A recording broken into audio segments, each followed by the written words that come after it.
निर्गमन 1 का 7।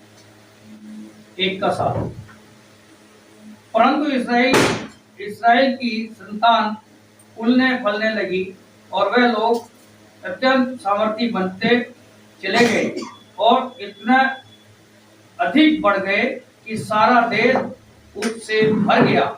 ये जब मिस्र देश में थे, यूसुफ के मरने के बाद की बात है ये। और वहां पे इजरायली बहुत ज्यादा फलने फूलने लगे, परमेश्वर ने उनको बहुत फलाया फुलाया और वो संख्या में भी बढ़ने लगे। मिस्र में एक नया राजा गद्दी पर बैठा जो यूसुफ को नहीं जानता था। उसने अपनी प्रजा से कहा, देखो इस्राएली हमसे गिनती में सामर्थ में अधिक बढ़ गए हैं, इसलिए आओ हम उनके साथ बुद्धिमानी से बर्ताव करें। कहीं ऐसा ना हो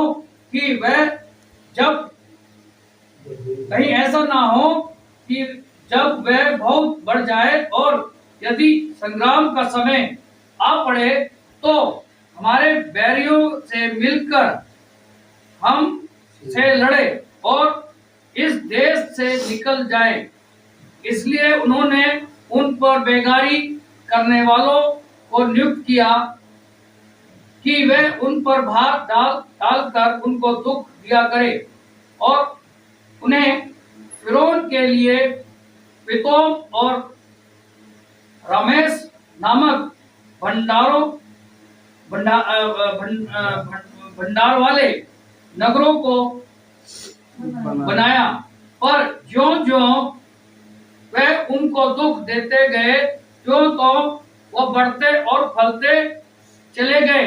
इसलिए वे इस्राएलियों से अत्यंत डर गए। हालेलुया। यहाँ पे मिस्र के लोग इस्राएलियों पे मतलब कि बहुत ज्यादा उनसे मेहनत करवा रहे हैं, उनको सताया जा रहा है और परमेश्वर उनको उतना ही बढ़ा रहा है, फल रहे हैं, फूल रहे हैं और सेहतमंद ताकतवर बन रहे हैं। हालेलुया। जिससे मिस्री डर गए, मिस्र के लोग क्या डर गए कि इजरायली जितना हम इन पे बोझ डाल रहे हैं, जितना इनको हम सता रहे हैं, उतने ही ये हमारे से भी ज्यादा ताकतवर बनते जा रहे हैं। हालेलुया।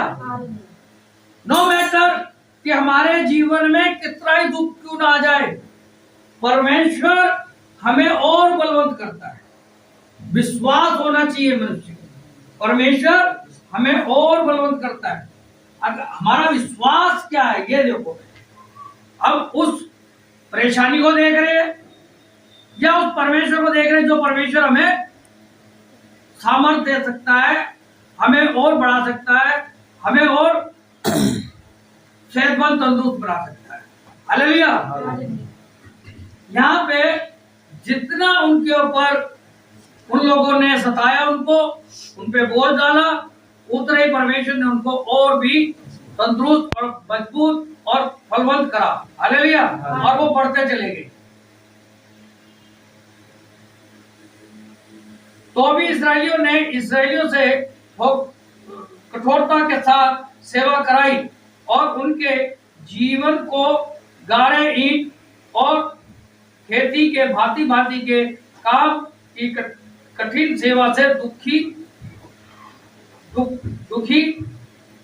कर डाला। जिस किसी काम में वे उनसे सेवा करवाते थे, उसमें वे कठोरता का व्यवहार करते थे। हालेलुया।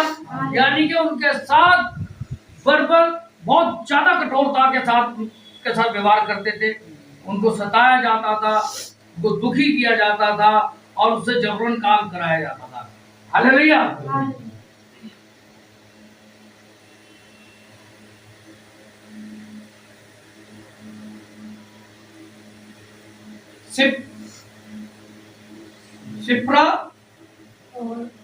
सिप्रा और पुआ नामक नामक 2 इब्रानी दाइयों को मिस्र के राजा ने आज्ञा दी, जब तुम इब्रानी स्त्री को बच्चा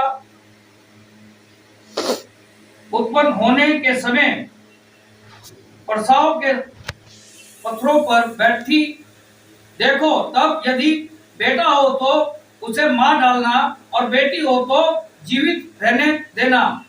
परंतु वे दाई परमेश्वर का भय मानती थी, इसलिए मिस्र के राजा की आज्ञा ना मानकर लड़कों को भी जीवित छोड़ देती थी। तब मिस्र के राजा ने उनको बुलवा कर पूछा, तुम जो लड़कों को जीवित छोड़ देती हो तो ऐसा क्यों करती हो? दाइयों ने फिरौन को उत्तर दिया, इब्रानी स्त्रियां मिस्री स्त्रियों के समान नहीं है, वे ऐसी फुर्तीली है कि दाइयों के पहुंचने से पहले ही उनको बच्चा उत्पन्न हो जाता है। इसलिए परमेश्वर ने दाइयों के साथ भलाई की और वे लोग बढ़कर बहुत सामर्थी हो गए। हालेलुया। इन दाइयों ने, जिन दाइयों को फिरौन ने, उस राजा ने, फिरौन का मतलब होता है राजा, फिरौन ने आज्ञा दी कि जब इजरायली स्त्री बच्चा जने तो पुत्र हो तो यानी बेटा हो तो उसको मार डालना और बेटी हो तो उसे बचाए रखना। लेकिन जो दाइयां थी दोनों, वो परमेश्वर का भय मानती थी और परमेश्वर का भय मानने की वजह से उन्होंने किसी बच्चे को नहीं मारा, चाहे वो बेटी हो या बेटा हो। इस बात का जब राजा को पता चला तो वो क्या कह रही है, वो ऐसी स्त्री है जो मिस्री स्त्री है, वो तो दाई पहुंचने से पहले परमेश्वर ने उन दाइयों को भी बचाया उस राजा से और वो फलवंत हुई। परमेश्वर का जो भय रखता है, इन दाइयों ने परमेश्वर का भय माना, राजा की आज्ञा नहीं मानी, लेकिन किसका भय माना? परमेश्वर का भय माना, क्योंकि इन दाइयों का विश्वास किस पे था? परमेश्वर पे था। और इन दाइयों ने वो करा जो परमेश्वर को अच्छा लगा।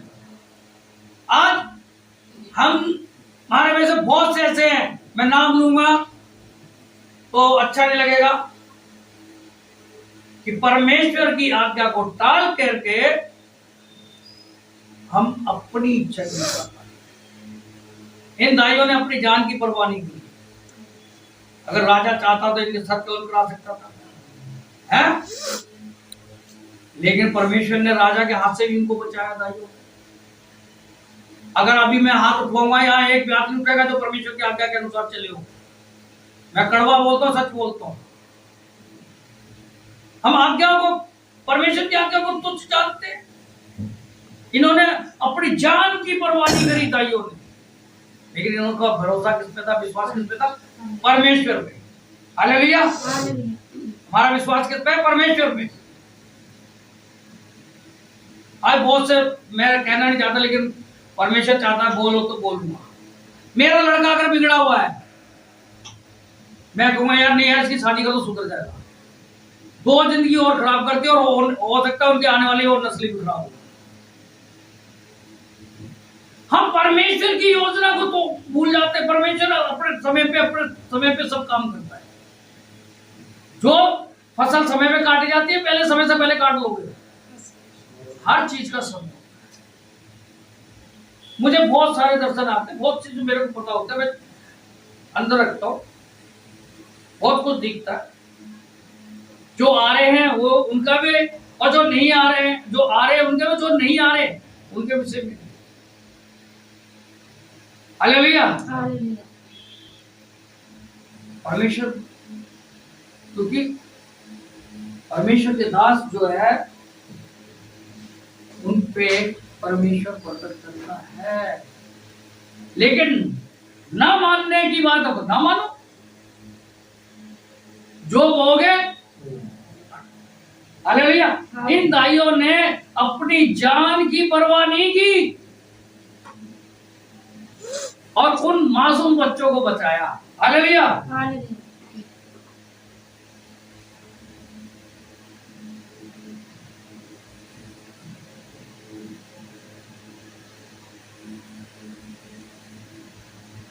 इसलिए कि दाइया परमेश्वर का वह मानती थी, उनको थी, उसने उनके घर बसाए।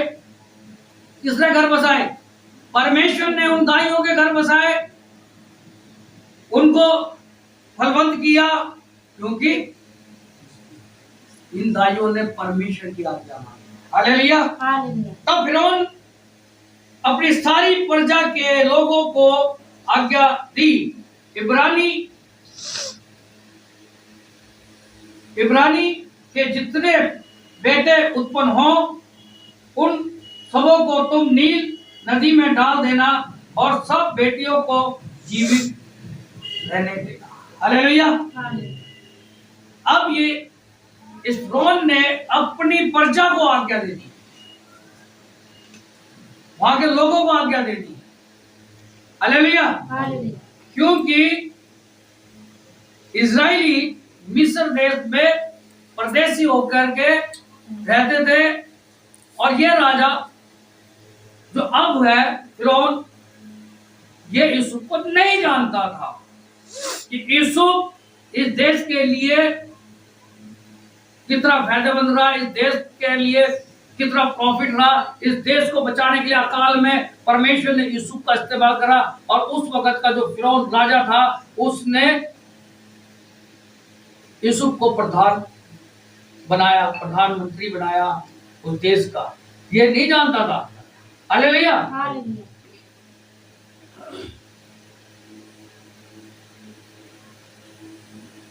इब्रानियों 2:1 पढ़ेंगे।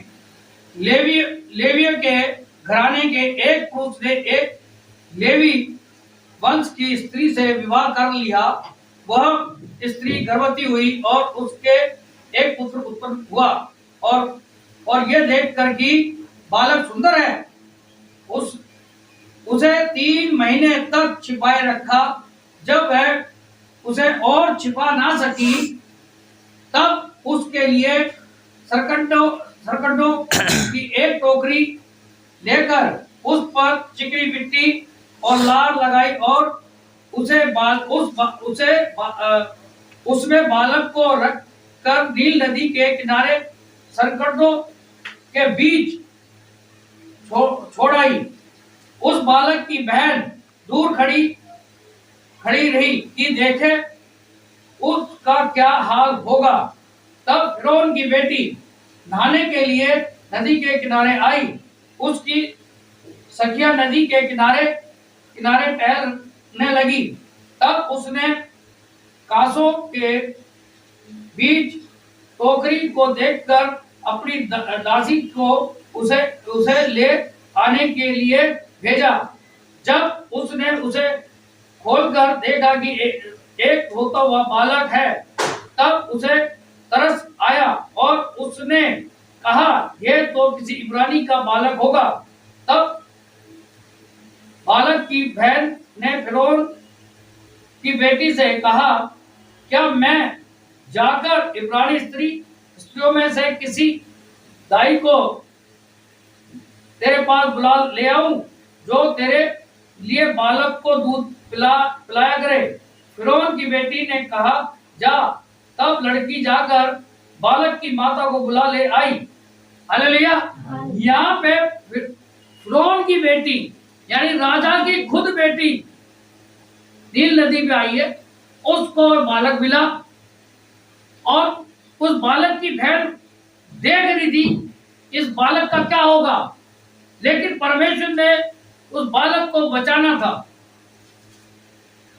क्योंकि परमेश्वर ने इस बालक को इसलिए बचाना था कि परमेश्वर की योजना थी उस बालक से, उस बच्चे से, और बहुत बड़ी योजना थी। हालेलुया।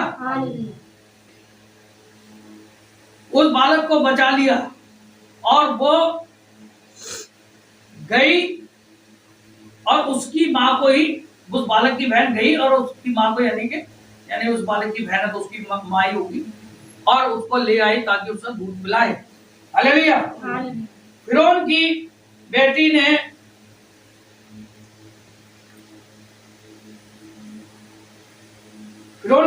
ने उसे कहा, तू इस बालक को ले मजदूरी दूंगी। तब वह स्त्री बालक को ले जाकर दूध पिलाने लगी। जब बालक कुछ बड़ा हुआ तब वह उसे फिरौन की बेटी के पास ले गई और वह उसका बेटा ठहरा। और उसने यह कहकर उसका नाम मूसा रखा, मैंने इसको जल से निकाला था। हालेलुया। फिरौन की बेटी यानी जिस राजा ने ये आज्ञा दी कि इजराइलियों की स्त्री, इब्रानियों की जितने भी स्त्रियों के पुत्र उत्पन्न हो उनको नील नदी में डाल दिया। और इस बालक को कौन लेके गई? फिरौन की बेटी। और उसने अपना बेटा उसको बनाया, यानी वो उसका बेटा कहलाया। हालेलुया। ऐसा क्या था भाई सारे बच्चों में इसी बच्चे को? क्योंकि परमेश्वर ने मूसा को अपने कार्य के लिए जो काम परमेश्वर कराना चाहता था मूसा के द्वारा, इन इजराइलियों को मिस्र देश से आजाद कराने के लिए मूसा का जन्म हुआ। हालेलुया। मिस्र देश में इजराइली क्या थे? गुलाम थे। उस गुलामी से छुड़ाने के लिए परमेश्वर की योजना के तहत मूसा का जन्म हुआ। हालेलुया। और परमेश्वर ने उसकी रक्षा की और उसकी परवरिश राजघराने में हुई। हालेलुया। जब एक व्यक्ति को परमेश्वर चुनता है, एक व्यक्ति को जब परमेश्वर दुख में फंसे हुए को कष्टों में से निकाल के उसको जीवन देता है, तो परमेश्वर की योजना होती है। मेरे को जब परमेश्वर ने चुना, मेरे को नहीं पता था कि मैं यहाँ पे खड़ा हो जाऊंगा या मैं आज परमेश्वर मेरे को इस्तेमाल करेगा। मैं नहीं जानता था, ये परमेश्वर जानता था। हालेलुया। कोई ऐसी ताकत नहीं है कि उसको वो मार सके, क्योंकि जब तक परमेश्वर का काम पूरा नहीं होगा, जो योजना मूसा के जीवन में थी, उस योजना के तहत मूसा को जीवन मिला, मूसा के द्वारा इजराइलियों को रिहाई मिली। हालेलुया। और मूसा के द्वारा बड़े बड़े कार्य परमेश्वर ने किए। मुबारक हो लोग जो परमेश्वर की बुलाहट को, परमेश्वर को चुने परमेश्वर जिनको चुनता है और वो परमेश्वर की योजना के तहत अपने जीवन को व्यतीत करता है और परमेश्वर के कार्य में लगता है। हालेलुया। अगर हम परमेश्वर की योजना के तहत परमेश्वर ने जो कार्य हमारे जीवन में रखा है हम उसको नहीं कर रहे हैं, तो ये जीवन हमारा व्यर्थ है। हालेलुया। परमेश्वर की योजना क्या है? मैं भी बचूं, दूसरा भी बचे। हालेलुया। परमेश्वर की योजना क्या है? कि जो दुख में है उनके जीवन में हम हमारे द्वारा आशीष आए, उनका जीवन सुधरे। जो पाप में जीवन बिता रहे हैं, जो दुखों में जीवन बिता रहे हैं, उनके जीवन में जो अंधकार में है उनके जीवन में ज्योति। हालेलुया। जब हम ही नहीं आज्ञा को मानेंगे तो हम दूसरों को कैसे आज्ञा दें? हालेलुया। उन दाइयों ने आज्ञा मानी, मूसा के माता पिता ने आज्ञा मानी और उसको छुपा के रखा। हालेलुया। आइए इब्रानियों देखते हैं, इब्रानियों 11 और उसका 23 पद। विश्वासी से मूसा के माता पिता ने उसको उत्पन्न होने के बाद 3 महीने तक छिपा रखा, क्योंकि उन्होंने देखा कि बालक सुंदर है और वह राजा की आज्ञा से न डरे। हालेलुया। यानी कि मूसा के माता पिता राजा की आज्ञा से नहीं डरे। क्यों नहीं डरे? कि परमेश्वर ने जो उनके मन में डाला था उसके मुताबिक उस बालक को 3 महीने तक छुपाए रखा। 3 महीने के बाद उस बालक को नील नदी में एक टोकरे में और वहां छोड़ दिया गया, और परमेश्वर की योजना के तहत वो बालक फिरौन की बेटी को मिला और उसकी परवरिश एक राजघराने में हुई। और फिर आगे देखेंगे अगले सप्ताह ये क्या होगा। लेकिन बट अगर हमें परमेश्वर ने चुना है तो उसकी कुछ योजना है हमारे साथ, हम उसकी योजना तो पूरी कर नहीं रहे हैं। ज्यादातर लोगों की क्या होती है, मेरा ये दुख दूर हो जाए, मेरा ये समस्या दूर हो जाए, मेरी ये, अरे परमेश्वर हमारी समस्या तो दूर कर दी। क्या हम परमेश्वर की आज्ञा माने? हालेलुया। अगर क्या हम परमेश्वर पर विश्वास है, क्या हमारा भरोसा परमेश्वर पे है, क्या हम परमेश्वर के बताए हुए राह पे चल रहे हैं, क्या हम परमेश्वर की इच्छा को पूरा कर रहे हैं, या हम अपनी इच्छा को पूरी कर रहे हैं? हालेलुया। यदि अगर हम अपनी इच्छा को पूरी कर रहे हैं तो हम अपनी इच्छा को पूरी कर रहे हैं, ना कि परमेश्वर की इच्छा। हालेलुया। कई व्यक्तियों को यह बोला जाता है कि भाई उपवास रखो, भाई तो परमेश्वर रिवील करता है, किसी दास को बोलता है इनको बोलो भाई उपवास रखेंगे प्रभु के चरणों में। ना जी ना, हमसे उपवास ही ना होता। फिर बाद में डॉक्टर ये भी बंद कर दो, ये बंद कर दो, ये बंद कर दो, ये भी कर दो, हाँ फिर सही रहेगा। मेरी चाहे कितनी हालत खराब हो, लेकिन मेरे को परमेश्वर जो बोलता है मैं उससे हटने की कोशिश ही नहीं करता। कभी ये नहीं कहता क्या, कभी अगर मेरे से गलती हुई तो मैं उसकी क्षमा यात्रा मांगता हूँ, परमेश्वर के चरणों में रहता हूँ। अगर हम परमेश्वर के लिए नहीं कुछ, हम देखो मसीह जीवन अपना नहीं है, पहला नंबर ये ध्यान। जो है कहता मसीह जीवन मेरा है वो मरेगा, मसीह जीवन अपने लिए नहीं है। वचन में लिखा अगर तेरा बैरी भूखा है तो तू मत खाना खा, पहले पहले उसको जाके खाना दे। मानव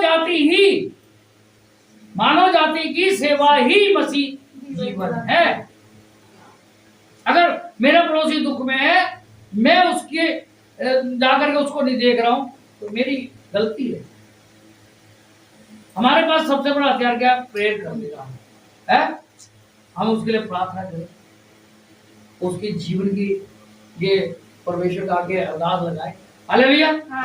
हो सकता है कि कहीं हमारे को अपनी जेब भी ढीली करनी पड़ सकती है। हालेलुया।